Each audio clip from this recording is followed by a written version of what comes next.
Toute l'actualité politique et parlementaire, c'est le journal de 19 h sur Public Sénat. Bonsoir à tous. Voici les titres de ce mardi. L'Europe sous pression à la veille de boucler un accord pour sauver la zone euro. François Fillon agite la menace d'un basculement en terre inconnue en cas d'échec. L'UMP et Bercy imaginent déjà de nouvelles mesures de rigueur en raison de la baisse des perspectives de croissance. Les invités du 19 h, Jean-Claude Mailly, le secrétaire général de Force ouvrière, et pour lui apporter la contradiction, tout à l'heure l'UMP, Valérie Rossaud-Debord, déléguée générale adjointe au projet du parti majoritaire. L'encadrement militaire des mineurs délinquants, défendu par Nicolas Sarkozy, a été rejeté tout à l'heure par le Sénat. La gauche majoritaire au Sénat fait obstacle à cette mesure sécuritaire qui avait déjà été votée par l'Assemblée nationale. Montée des frictions entre les écologistes et le camp de François Hollande. Les premiers se disent prêts à dire non au PS en cas d'absence d'accord sur la sortie du nucléaire. Michel Sapin, proche du candidat investi par le Parti socialiste, affirme qu'aucun oukase ne sera accepté. Et puis également au sommaire du 19 h ce soir, Tintin, mais pas le Tintin de Steven Spielberg, le Tintin politique avec le philosophe Pierre Pachet. Kadhafi a été enterré la nuit dernière dans un endroit qui restera secret. Près de lui ont également été inhumés son fils, Mouatassim, et son ex-ministre de la Défense. Des dignitaires religieux étaient présents lors de cette cérémonie nocturne. Le Conseil national de transition demande à l'OTAN de prolonger sa mission d'au moins un mois. Prééminence de la charia proclamée, vous le savez, en Libye, consécration du parti Ennahda en Tunisie, l'islam politique triomphe dans la foulée des révolutions arabes. Reportage de Mounir Soussi pour mieux comprendre les résultats du premier scrutin libre en Tunisie, confirmé aujourd'hui donc avec une large victoire du parti islamiste. Une victoire nette pour un parti interdit pendant le règne de Ben Ali. Ces années de clandestinité ont offert aux islamistes une légitimité intacte par rapport à leurs rivaux autorisés sous la dictature. Ces sénateurs étaient observateurs pendant le scrutin. Ils ont pu constater l'aura et la présence d'Ennahda en Tunisie.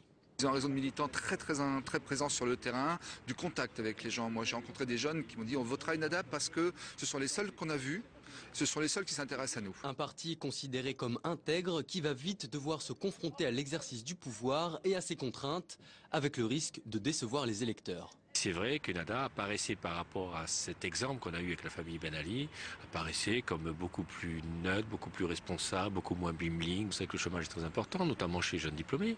C'était une des raisons d'ailleurs de la révolution du 14 janvier. Si à ce problème il n'y a pas de réponse, très sincèrement dans un an les choses peuvent changer. La rue a déjà montré qu'elle ne laisserait pas les islamistes dicter leurs lois.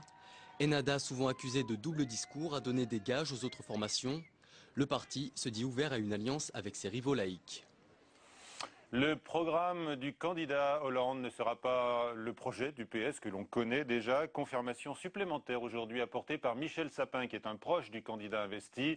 Les 60 000 embauches dans l'éducation nationale, annoncées ainsi par François Hollande, seront compensées par des baisses ailleurs. Michel Sapin rejette par ailleurs tout oukase des écologistes sur la sortie du nucléaire. Le climat se tend donc sur fond d'alliances difficiles. François Goulin. La sortie du nucléaire est non négociable aux yeux d'Eva Joly si le Parti socialiste veut trouver un accord avec Europe Écologie Les Verts. Un ultimatum qui ne fait pas l'unanimité au sein même des écologistes. Les propositions de François Hollande, qui envisage de ramener à 50% la part du nucléaire d'ici 2025, constituent pour certains un signe d'ouverture, voire une avancée historique. Pas assez ambitieux pour l'aile dure des écologistes. Pour le numéro 2 des Verts, les conditions d'un accord restent pourtant claires. Nous avons toujours dit que nous ne ferions pas d'accord qui ne permettent pas à terme la sortie du nucléaire dans un échéancier que nous disons de 20 ans, 25 ans. Moi je dis plutôt 25 ans, mes amis 20 ans, mais nous avons différents scénarios que nous sommes prêts à étudier, trouver les compromis nécessaires. À défaut de compromis, au Parti socialiste, certains parlent plutôt de pistolet sur la tempe, à l'image de la députée Aurélie Filippetti. Stéphane Le Foll, proche du candidat socialiste, préfère calmer les troupes. Chacun a sa spécificité par définition. Si nous étions tous sur la même ligne, et je ne vois pas pourquoi il y aurait des candidats des différents partis au premier tour. Donc chacun doit pouvoir défendre ses spécificités et aux Français de juger au premier tour. Mais dans le même temps, chacun a un devoir de responsabilité. Le rassemblement de la gauche et des écologistes est absolument nécessaire pour l'emporter en 2012. Les exigences des dirigeants d'Europe Écologie Les Verts ne se bornent pas à l'avenir de l'industrie nucléaire et ont déjà les yeux fixés sur les législatives. Ils demandent 30 sièges de députés et la possibilité de discuter des modalités d'une 6e République. J-1 avant l'ultime sommet pour sauver la zone euro. S'il y a échec, cela pourrait faire basculer le continent européen vers des terres inconnues, prévient François Fillon aujourd'hui. Alain Minc, économiste, essayiste et proche de Nicolas Sarkozy, était l'invité de Preuve par 3 sur notre antenne tout à l'heure à 18h. Il se dit persuadé que la crise de la zone euro trouvera une issue demain soir. Il n'y a pas de crise de l'euro, contrairement à l'expression qui traîne. Pourquoi? Parce que je ne sais pas ce qu'est la crise d'une monnaie surévaluée. Il y a crise de la dette d'un certain nombre de pays, c'est-à-dire les taux d'intérêt sur la dette de ces pays montent et ces taux d'intérêt atteignent des niveaux qui mettraient en cause les équilibres économiques des 10 pays. La réponse qui va être apportée demain, car à 90% de chance elle sera apportée, est une réponse qui sera raisonnable et qui, si les marchés ne font pas preuve d'un excès de folie, est plus que suffisante. Alain Minc, donc, lors de Preuve par 3, émission à retrouver ce soir à 22h30 après le journal de Sonia Mabrouk. Le Sénat vient de voter le rejet de l'encadrement militaire des jeunes délinquants, une proposition de loi défendue par le député UMP Éric Ciotti et soutenue par Nicolas Sarkozy. C'est la première fois que le Sénat de gauche fait ainsi obstacle à une mesure emblématique et forte défendue par l'exécutif. Le texte est jugé électoraliste par la nouvelle majorité du Sénat qui a pointé par ailleurs des failles dans le dispositif d'encadrement militaire envisagé avec un mélange des mineurs et d'adultes bénéficiant du système déjà en place de la deuxième chance. Le gouvernement n'entend pas pour l'instant abaisser sa prévision de croissance, mais la majorité envisage déjà plusieurs mesures fortes et ciblées, comme dit le chef des députés UMP, Christian Jacob, pour corriger le budget, donc rattrapé par la crise. En déplacement à Carcassonne aujourd'hui, Nicolas Sarkozy a plaidé pour la nécessaire maîtrise des dépenses de santé. Je ne peux être la machine à dire oui à tout le monde, a lancé ainsi le chef de l'État. Les débats sont vifs également sur la manière de réduire le déficit de la sécurité sociale, qui s'établit cette année à quelques 14 milliards d'euros. Une mesure fait ainsi polémique, la baisse des indemnités d'arrêt maladie. Fabrice Cunet. Yves Bur est le rapporteur du budget de la sécurité sociale à l'Assemblée nationale. Avec d'autres députés de la majorité UMP, il s'oppose à la réforme des indemnités maladie. Car avec le nouveau calcul, les salariés les plus précaires seront les plus pénalisés. Ceux des petites entreprises et qui ont des salaires souvent assez faibles risquent de devoir être pénalisés. Et nous considérons que même 1 euro par jour, 30 euros par mois, c'est beaucoup pour quelqu'un qui a un petit salaire, qui a un SMIC ou parfois même moins qu'un SMIC. Aux employeurs de compenser cette baisse de l'ordre de 3% des indemnités maladie via leur contrat de prévoyance. Problème, toutes les entreprises n'en possèdent pas. Je pense que cela incitera les partenaires sociaux à se pencher, employeurs et organisations syndicales, sur les modalités ou des modalités un peu plus innovantes de notre droit du travail afin d'assurer une couverture plus extensive, si je puis dire, aux salariés. Du côté des syndicats, cet optimisme gouvernemental est très mal accueilli. Mais il faut arrêter de dire les employeurs, il va falloir qu'ils compensent l'augmentation des mutuelles. L'employeur, il va falloir qu'il compense la baisse des indemnités de maladie. L'employeur, il va falloir qu'il compense l'augmentation de la CSG. Tout ça, c'est de la masse salariale. Si la mesure sera très discutée à l'Assemblée nationale, la nouvelle majorité de gauche au Sénat lui promet déjà une fin de non-recevoir. Le gouvernement pourrait alors être amené à trouver des économies ailleurs, notamment dans une baisse du prix des génériques. Les invités du 19h, donc je vous les ai annoncés tout à l'heure, Valérie Rousseau-Debord, bonsoir, merci d'être avec nous. Vous êtes déléguée générale adjointe au projet de l'UMP. Face à vous, Jean-Claude Mailly, secrétaire général de Force ouvrière. Jean-Claude Mailly, on le voit, que ce soit pour tenter d'équilibrer les comptes de la nation, ceux de la sécurité sociale, des efforts supplémentaires se dessinent. Est-ce que vous êtes prêt éventuellement à en accepter certains en raison de la baisse de la perspective de la baisse de la croissance? Non, écoutez, on est déjà dans une logique de rigueur. Le schéma, ce qui vient d'être annoncé par exemple, ce qui était déjà annoncé sur les indemnités journalières ou la taxe sur les mutuelles ou les 2,5 milliards de dépenses publiques en moins sur 2011-2012, ça fait déjà partie de la logique de rigueur. Le problème qui est posé aujourd'hui, c'est qu'est-ce qui va se passer demain à Bruxelles ? Est-ce qu'en France comme ailleurs, on va s'installer dans une logique qui est une logique de croissance qui va diminuer, voire de risque de récession ? À ce moment-là, de devoir imposer, parce que ce ne sera pas accepté. Je le dis clairement, si demain un gouvernement, quel qu'il soit, aujourd'hui ou peu importe, c'est pas une question politique au sens politicien du terme, disait voilà, on va baisser les salaires, on va baisser les pensions, on va pas augmenter le SMIC ou je ne sais quoi, ce sera non. Je l'ai déjà dit, nous refuserons toute austérité, qu'elle soit de droite, de gauche ou syndicale. Très bien. Vous estimez que ça n'est pas la réponse à la crise actuelle? Non, la réponse à la crise actuelle, elle n'est pas uniquement nationale. Je l'ai toujours dit, elle est à la fois européenne, elle est à la fois internationale. Bon, il y a une séquence européenne demain qui est importante. Il y a une séquence internationale en début de semaine à Cannes qui sera également importante. Mais au plan national, ce serait installé une logique de rigueur et d'austérité qui pénalisera encore plus la croissance. Vous savez, quand vous avez un salaire, vous l'épargnez pas. En général, vous consommez. Donc on baisserait la consommation et on rendrait encore plus difficile les problèmes. Alors qu'il y ait quelques recherches à faire sur certains types de niches fiscales, sur la masse des exonérations de cotisations patronales, ça peut toujours se regarder. Mais pas question de rentrer dans une logique accélérée ou accrue d'austérité. Alors Valérie Rousseau-Debord, votre réponse à cet argument qu'on entend chez les syndicats à gauche et même chez le prix Nobel d'économie qui dit que l'austérité mène à la récession. Mais je pense qu'en fait, M. Mailly a parfaitement raison. Le vrai débat, c'est demain. Et en fait, nous, notre ligne de conduite jusqu'à présent, c'est de faire en sorte justement de ne pas avoir à baisser les salaires, de ne pas avoir à baisser les pensions. Jusqu'à maintenant. Oui, mais si vous voulez, on continue. Ce qu'on fait à un certain nombre de pays, il faut quand même regarder ce qui s'est passé autour de nous. La Suède a baissé les pensions, le Portugal, l'Espagne ont baissé la rémunération des fonctionnaires. Un certain nombre de pays ont fait cela. Jusqu'à présent, nous n'avons fait attention de ne pas le faire et nous ne souhaitons pas le faire. Parce que là où vous avez parfaitement raison, c'est que c'est directement un impact sur la croissance. Donc nous souhaitons en fait toujours trouver des réductions sur l'endettement de l'État, etc. Faire en sorte évidemment de trouver des mesures d'ajustement. Cette mesure d'indemnité journalière, évidemment qu'elle peut être considérée comme profondément injuste, j'en ai bien conscience, mais c'est pour éviter également d'avoir à faire d'autres mesures plus importantes. Mais nous voulons absolument ne pas toucher ni au salaire, ni aux pensions. Et ça, c'est vraiment une ligne importante de ce gouvernement et c'est une ligne importante de négociation pour Nicolas Sarkozy. Il y aura un nouveau train de mesures, c'est évident. Ah oui, lesquelles bien... Alors, parce que là, Christian Jacob a annoncé 3 ou 4 mesures fortes en préparation. Lesquelles? Demain, déjà, on ne va pas préjuger de l'avenir. On souhaite qu'il y ait un accord demain. Mais il ne faut pas insulter l'avenir.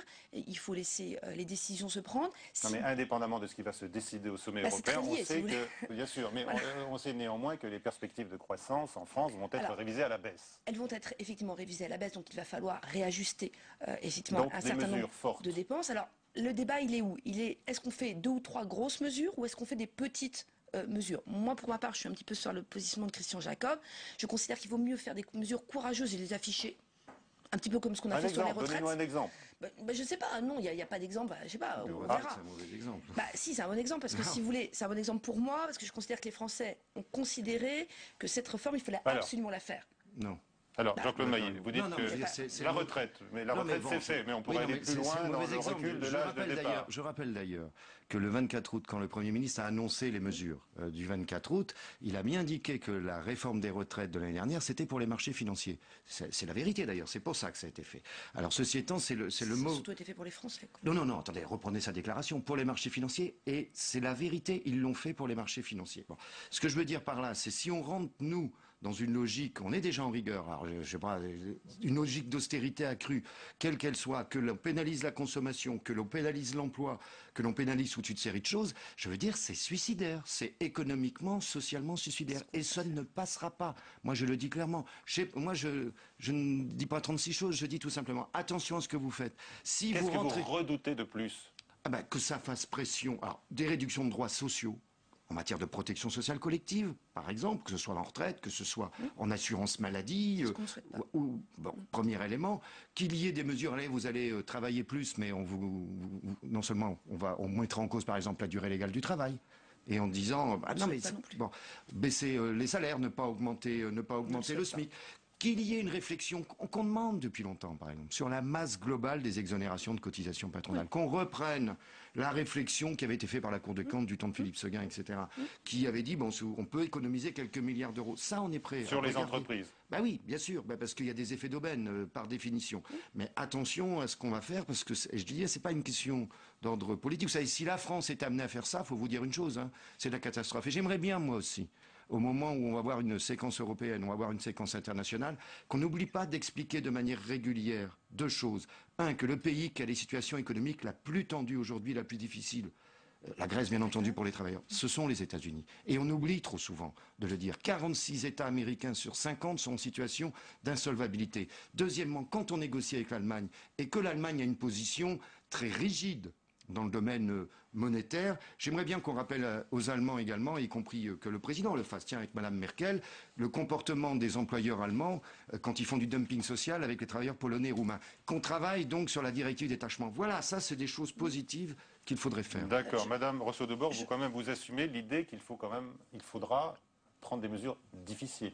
Vous pouvez le dire. Je crois qu'on en a déjà pris un certain nombre, si vous voulez. Ce qui est intéressant, ce qui est important également, je pense que ce gouvernement, cette majorité ont donné un certain nombre de gages par rapport à notre volonté de ne pas diminuer notamment les minima sociaux. Quand on augmente de 25% l'allocation adulte handicapé, quand on augmente de 25% le minimum vieillesse, alors que dans le même temps, et vous pouvez en convenir, les autres pays ont fait exactement le contraire, on a bien montré où étaient nos marqueurs et où était notre volonté d'accompagnement social. Cette volonté-là, on veut la continuer et on veut au contraire la protéger, l'assurer pour l'ensemble des Français. J'en prends acte. Sincèrement, c'est vraiment notre ligne de conduite aujourd'hui. Est-ce que tous les deux, vous avez le même objectif, préserver le triple A de la France?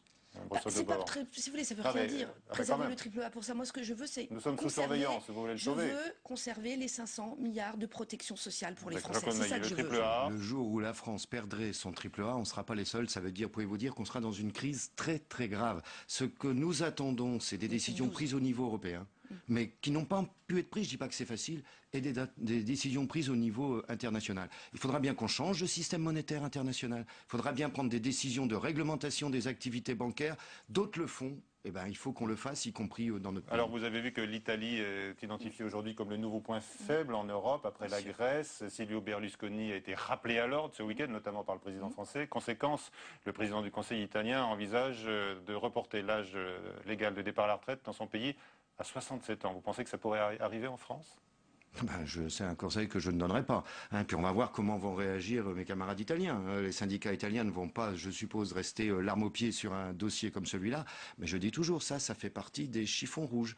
Vous savez, là comme ailleurs, nous saurons prendre nos responsabilités au cas où. Je vous rappelle y compris que quand il y a des problèmes comme ça, la France, quoi qu'on dise par ailleurs, elle est très regardée de l'étranger, y compris sur le plan social. Juste un mot sur la réforme des retraites. Vous savez, on l'a pas fait parce qu'on est forcément méchant, on a envie de faire du déplaisir aux gens.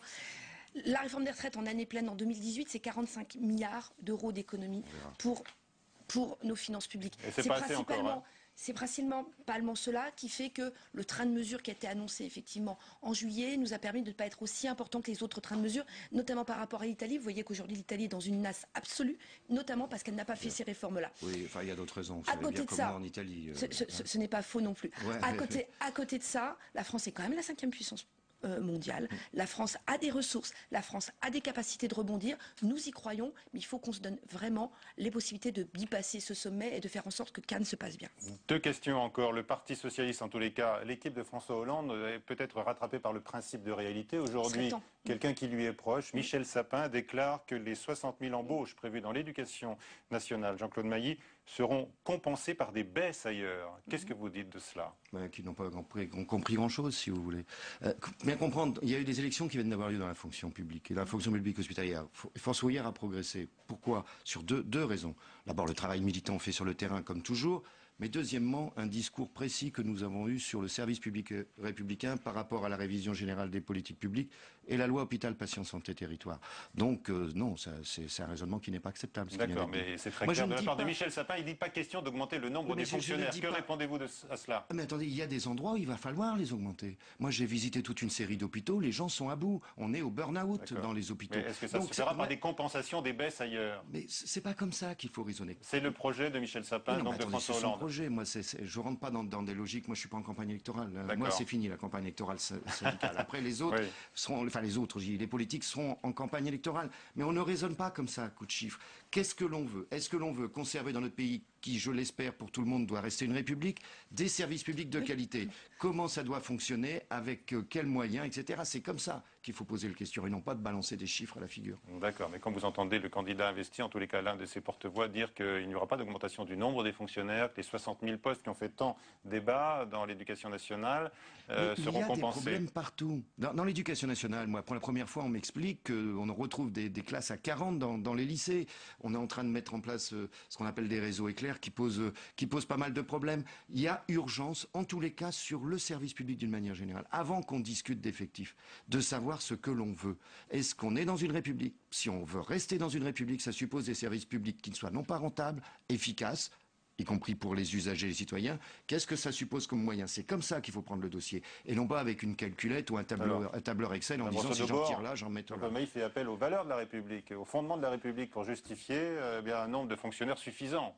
Oui, on regarde. Alors, vous répondez quoi à ça? Si vous voulez, c'est un peu plus compliqué que ça. Hein, Monsieur Mailly est trop intelligent pour ne pas le savoir. La République ne se calcule quand même pas au nombre de ses fonctionnaires. Enfin, je pense que ce serait un peu plus compliqué que ça. Je sais bien que vous n'avez pas dit ça, mais comme vous avez caricaturé un petit peu, je caricature également. Non, je caricature Juste pas. Par rapport à Monsieur Hollande, parce que si vous voulez, il y a un moment, il faut quand même se dire un peu les choses. Monsieur Hollande a été élu avec un certain nombre d'engagements. Monsieur Hollande a voté à l'unanimité un projet socialiste. Aujourd'hui, Monsieur Hollande, il faut qu'il sorte de ses ambiguïtés. C'est quoi le projet de Monsieur Hollande? C'est-à-dire qu'entre soutenir les indignés et avoir un discours qui se veut à peu près cohérent, notamment par rapport à la social-démocratie, à force de faire le grand écart, Monsieur Hollande, il va finir par avoir très mal à ses adducteurs. Donc là, je crois qu'il va vraiment falloir qu'il prenne un vrai choix, une vraie orientation. Et nous ne lâcherons pas par rapport à ça. C'est quoi son projet? C'est quoi son programme? Qu'il sorte de ses ambiguïtés. Il vous répondra. Hein. Jean-Claude Mailly, dernière question. Bernard Thibault refuse de participer à un déjeuner à l'Élysée. Vous êtes combien, vous aussi, là, avant le G20 Il ne veut pas, lui. Mais qu'est-ce qu'il veut, Bernard? Qu'est-ce que vous faites, vous? Non, mais moi je serais heureux. Mais attendez, c'est un repas que nous avons travaillé depuis un an, y compris avec l'Élysée, sur la préparation du G20. C'est pas un repas tête à tête. J'en ai eu un il n'y a pas si longtemps que ça. Il y a tous les responsables syndicaux internationaux, les Américains, les Japonais, etc., les Allemands, les syndicats français. Moi j'y serai. Je sais que la CFTT y sera également. Et puis je serai, non pas au G20, mais nous serons partie de la délégation syndicale. Pas peur d'être instrumentalisé, comme le dit le leader de la CGT. Je suis assez grand pour être instrumentalisé par personne. Voilà, donc, qui que ce soit. Voilà. Donc, et je serai à Cannes avec la délégation syndicale internationale où nous allons, y compris, faire valoir nos positions sur l'augmentation des salaires, sur toute une série de choses. Donc vous serez à ce déjeuner à l'Élysée le 2 novembre avec d'autres responsables syndicaux, mais pas Bernard Thibault. Merci à tous les deux d'avoir participé à cette édition. Merci. Dernière page du 19h. Plusieurs films politiques sortent cette semaine. Demain, l'exercice de l'État de Pierre Scheller, d'ailleurs que nous recevrons demain. C'est une plongée dans la vie et aussi la jouissance politique d'un ministre. Autre film, Les Marches du pouvoir de Georges Clooney, avec bien sûr la conquête de la Maison Blanche en toile de fond. Et puis Tintin sort également demain de Steven Spielberg, mais là ce n'est pas un film politique, même si Tintin est un personnage politique. Simon Barbary. Pas question pour Steven Spielberg d'introduire dans son long métrage la dimension politique souvent présente dans la BD d'Hergé. Tintin au Congo, chez les soviets ou encore les affrontements sino-japonais du Lotus Bleu restent délicats à adapter à l'écran. Des albums parfois taxés de racistes ou xénophobes, on voyait mal un cinéaste grand public comme Steven Spielberg se les approprier pour un blockbuster familial. Pour lui, Tintin est un aventurier et rien de plus. C'est d'ailleurs en 1981, après la sortie du premier volet des aventures d'Indiana Jones, qu'un journaliste européen fait remarquer au réalisateur que son héros ressemble à celui d'Hergé. Pour ce film, Les aventures de Tintin, le secret de la licorne, c'est un mélange de 3 numéros que le cinéaste a choisi d'adapter, et pas les plus controversés. Le secret de la licorne donc, Le trésor de Rackham le Rouge et Le crabe aux pinces d'or. En promotion cette semaine, Steven Spielberg insiste sur les prouesses technologiques, images en motion capture, collaboration fructueuse avec le maître du genre Peter Jackson, mais reste muet sur les polémiques qui régulièrement font jour en Europe sur l'œuvre d'Hergé. Pierre Pachet, bonsoir. Vous êtes philosophe et passionné de Tintin, qui est un personnage politique, comme le fut Hergé, hein, même si certains engagements lui furent reprochés. Peut-être que c'est une vision de Tintin que Spielberg a oubliée au passage. Quelle est votre vision du Tintin politique, vous? Enfin, je ne crois pas que Tintin soit un personnage politique. Il est tout à fait indifférent. Il poursuit toutes sortes de personnages dans ses aventures. Mais il se trouve que dans un, peut-être deux de ses albums, qui sont si distrayants, si rigolos. Il y a un message. Je suis pas sûr, mais quelque chose qui montre que Hergé a été sensible à un aspect de la situation politique de la fin des années 30, au moment où son pays, la Belgique, était menacé par l'Allemagne nazie. Alors c'est l'album que vous avez apporté avec vous, alors? Oui, c'est Le Sceptre de Tokar, qui a été publié en 38-39, c'est-à-dire après l'Anschluss, après l'annexion de l'Autriche par l'Allemagne nazie, et qui décrit une situation dans un petit pays balkanique de fantaisie, mais qui ressemble à quelque chose comme l'Albanie, disons, avec un titre rigolo, Le Sceptre de Tokar, mais Tokar écrit d'une façon spéciale, avec deux T et un K, de façon que ça ressemble à un nom un peu balkanique, comme un autocar. Et dans le Sceptre de Tokar, un petit pays gouverné par un roi débonnaire et constitutionnel est menacé par un voisin agressif, hyper militarisé, avec un leader local qui s'appelle Hüsler, c'est-à-dire à la fois Mussolini et Hitler. Donc c'est la fragilité des démocraties qui est soulignée dans l'album. Voilà, exactement. Enfin, c'est pas un thème important. On le voit en filigrane derrière, parce que derrière, au premier plan, il y a Tintin qui court et Milou derrière lui. Mais en effet, ce roi risque de perdre son pouvoir parce que un coup d'État peut être déclenché par ces agitateurs. Oui. On a beaucoup reproché à Hergé, je le disais, certains engagements, mais qui étaient un peu ceux de son époque, peut-être de son milieu. Je pense aux colonies, je pense à ce qu'il a pu avoir ou défendre comme vision des Noirs également. Qu'est-ce que vous et un certain conservatisme catholique. Qu'est-ce que vous répondez? On le retrouve dans le personnage de Tintin?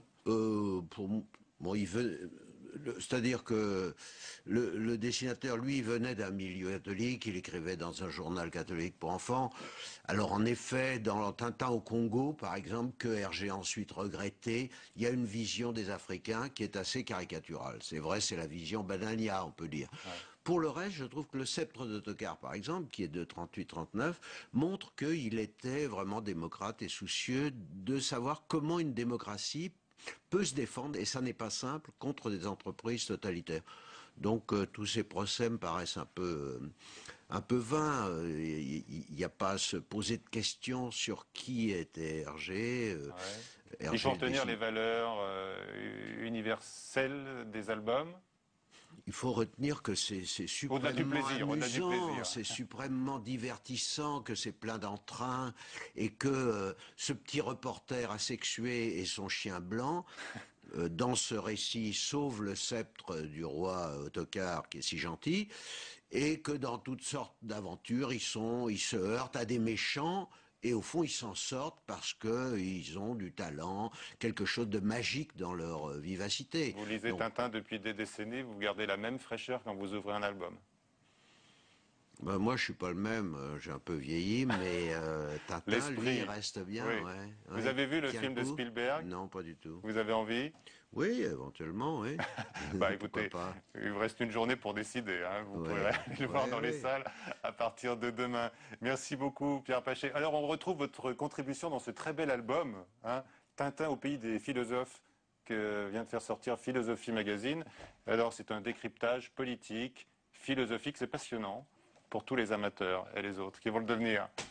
On le trouve en librairie. Merci beaucoup à vous. C'est la fin de cette édition. Donc, Sonia Mabrouk, à 22 h pour le prochain journal sur Public Sénat.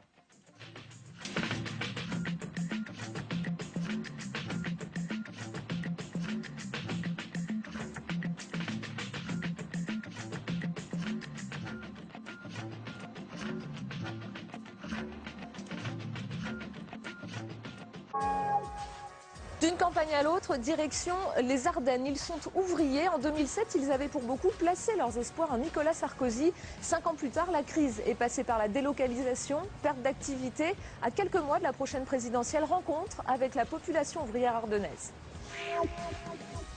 D'une campagne à l'autre, ce soir à 23h15 sur Public Sénat. Il y a des gens qui croient, de bonne foi pour certains, que le centre est à droite. Moi, j'ai toujours cru que le centre était au centre. Le centre est au centre. Ça semble une lapalissade, mais en fait pas tant que ça, vu les tensions qui tiraillent les centres. Et oui, ils sont plusieurs. À l'approche de la présidentielle, Jean-Louis Borloo ayant jeté l'éponge. Dans quelle situation se trouve François Bayrou? Peut-il rassembler? Est-il en train d'achever sa traversée du désert? Et que penser des discours de Jean-Louis Borloo et de ses orphelins? Cette semaine, nous déshabillons en tout bien, tout honneur, François, Jean-Louis et leurs amis. Déshabillons-les, présenté par Hélène Risser, c'est mercredi à 22h45 sur Public Sénat.